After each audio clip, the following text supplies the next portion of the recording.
Honestly, guys, what we're seeing today is very healthy. You're seeing the NASDAQ down 1%, S&P's down 0.37. The Dow is basically flat, slightly down.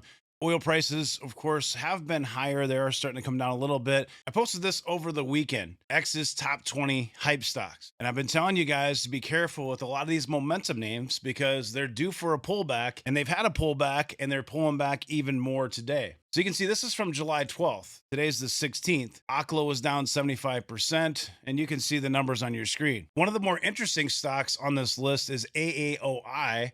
Still very speculative, high risk stock, but down 50%, down again today. You can see it's down another 9.78%, and it's below $100 a share. Now, we just covered this on chart day on the 14th, this Wednesday, and I said it was a nice pullback from 233. Still not cheap. The risk reward, of course, is a lot better here than it was when it was $233 a share. And it's actually coming down here. This 200-day simple moving average is around 86 bucks. Could it get there? Could it go lower? The answer is absolutely. Now, looking at risk reward, you don't buy a stock just off of something like this, but the R3 is a 268 bucks up there, Fibonacci. The S3 is down here around $88, so we're about $10 higher than the S3. And of course, it can always go lower than that support 3. Your trend line's all the way down here, and we ripped from $41 to $233. So very high risk, high reward, speculative type stock. Looking at the community portfolio. Now, we started this portfolio in 2022, so it's been about 3.5 years in that time frame, not quite 4 years. And look at like Rocket Lab. Rocket Lab's down 12.47%. Today alone. But guys, this stock ripped from $3.50 all the way up to $151. And then it's pulled back. 50% retracements around 45 bucks. It's trading at 66. And you see retracements like this all the time. You remember Astera Labs? I told you when it pulled back 150 or less DCA.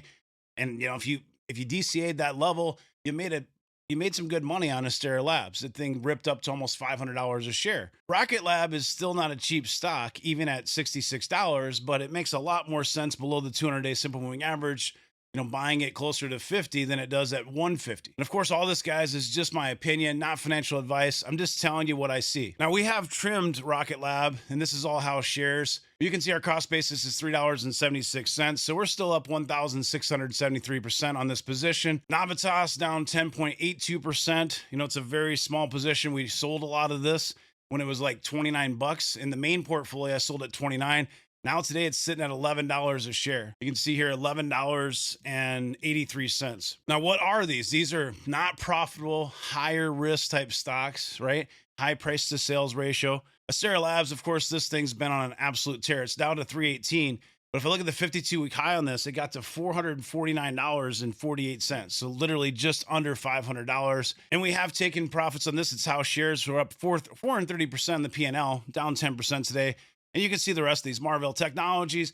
And we've trimmed a lot of these stocks. Most of what we own here is going to be what we call house shares, where we sold the initial investment, maybe 100% profits, and we're kind of letting the rest ride.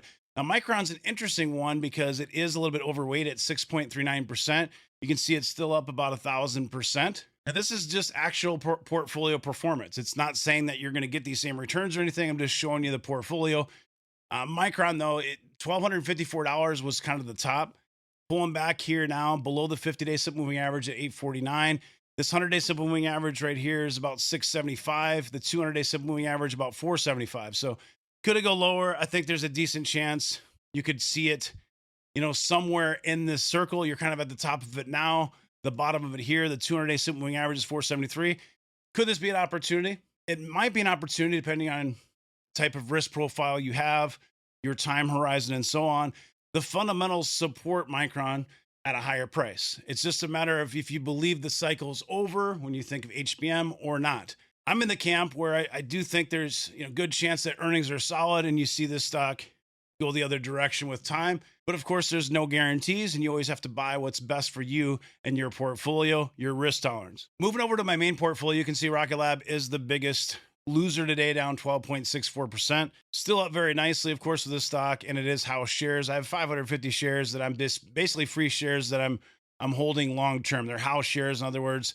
shares I wouldn't have had if I wouldn't have bought this stock at $3.64. And you can see the cost basis right here, $3.64 for RKLB. This is a covered call on Snowflake, $370 strike price, December 18th, 2026. And you can see this is actually green today, hovering around 273. So this is a stock I've owned for a while. It has been a laggard, but I am up on it. You can see here that I am up 93.71% overall on Snowflake. So doing just fine, but again, it's been a laggard compared to other winners in the portfolio. A lot of people on YouTube like to talk about Trade Desk and, hey, do you still own Trade Desk? Yes, I do. It's 0.19% of the portfolio. It's down 41%. And yes, this is down $5,000 on basically a $5 million portfolio across the 3 different portfolios. This specific portfolio is sitting at 3.7 million right now. So negative $5,000, not losing much sleep over that. I think one of the biggest challenges for people that watch the channel is they don't completely understand what we do at Fired Up Wealth. We tend to own more positions, not less. We're not heavily concentrated, and we build diversified portfolios, which has speculative stocks, but it's only about 10% of the portfolio. And that's why it's very important to make sure that you understand things like this. And when you're building portfolio, you're buying stocks, that you buy the way that you should buy based on your risk tolerance, your blueprint. Don't just go on YouTube and buy a stock because you see somebody saying, hey, I like this stock at this price. Well, you can see NVIDIA is about 12.89% of this account, up 4,900%. Cost basis is sitting at $4.13 a share. I am reinvesting the dividends, so that cost basis does go slightly higher. I have taken profits on NVIDIA. I have taken profits on really all of this that you see on your screen. AMD, it's 5.5%. I'm looking to trim more right now. Cost basis is $67, up 636%. And you can see Micron and Snowflake, Lamb, SMH. This is the main portfolio, and it's doing very well. It's made a lot of money over the last 3 years. It's done very, very well. I'm a long-term investor. I don't try to trade. I buy high-quality companies and I hold them for the long term. And I know, of course, you're going to get some haters on YouTube. A lot of it's just ignorance. They don't understand how long I've been doing this, how I do things. I'm going to show you the losers. This is every single loser in the main portfolio. Paycom, I'm down 6%. And remember, this is a multi-million-dollar portfolio. These numbers are very insignificant. So if you look at all these losses, it's about $30,000. Now, on the flip side, here are the gains. You think I'm losing sleep over a $30,000 loss when I have gains that look like that? But here they are, guys. So go ahead and comment and bash how, yes, I did say that I liked Trade Desk at one point, or I liked GitLab at one point. You're right. I'm down 41% on Trade Desk. I'm down 30% on GitLab. In this portfolio, I am down 17% on Celsius. Now, with that said, I did sell some Celsius at higher, so these are house shares. This one kind of doesn't count because it's money that I wouldn't have had. They're free shares. Oracle is down 11.96%. I'm looking to buy more. It's 1.43% of this portfolio. I'd like it to be somewhere around 3%. And Paycom is very small. It's one that, if it doesn't work out, I probably just harvest it. And this is a taxable brokerage, so I definitely need tax loss harvesting because I have massive amounts of taxes owed. And guys, this is why when you come to the channel and you say, why aren't you buying this stock or that stock, especially if it falls in these top 20 X hype stocks. And I say, hey, it's just not really for me. Oklo has no revenue, so I'm not buying the stock. It doesn't really make sense for how I invest. Well, now it's down 76 to 79%. This is the updated numbers on that top 20 list I showed you earlier. SoundHound down around 70%. ONDS, 50% off highs. HIMS, you're talking about down 49%. It says relatively resilient. I don't know if down 49% is relatively resilient or not, but that's what it says. AAOI, 48 to 50%. INQ down almost 50%. IREN down 50%. Rocket Lab down over 50%. 53% it's down today, and it's still expensive. ASTS down 47%. TE, 45. Fuel Cell, 42. SoFi, 42. CoreWeave. This is one I got yelled at for not, recommending it when it was $150 a share. And now here it is at 74 bucks, down 50%. And I'm not saying you can't own these stocks. I'm not saying you can't buy these stocks. If you own these stocks, it's not to try to poke at you or anything like that. But the reason that I'm not doing like best stocks to buy on the channel and covering these when they're at all-time highs and people are FOMO chasing hype, I'm the person that's coming on saying buy against the grain, buy some Microsoft when it's under $400, buy some, some of this, some of that, buy software names that are high quality names that aren't being pumped to the moon.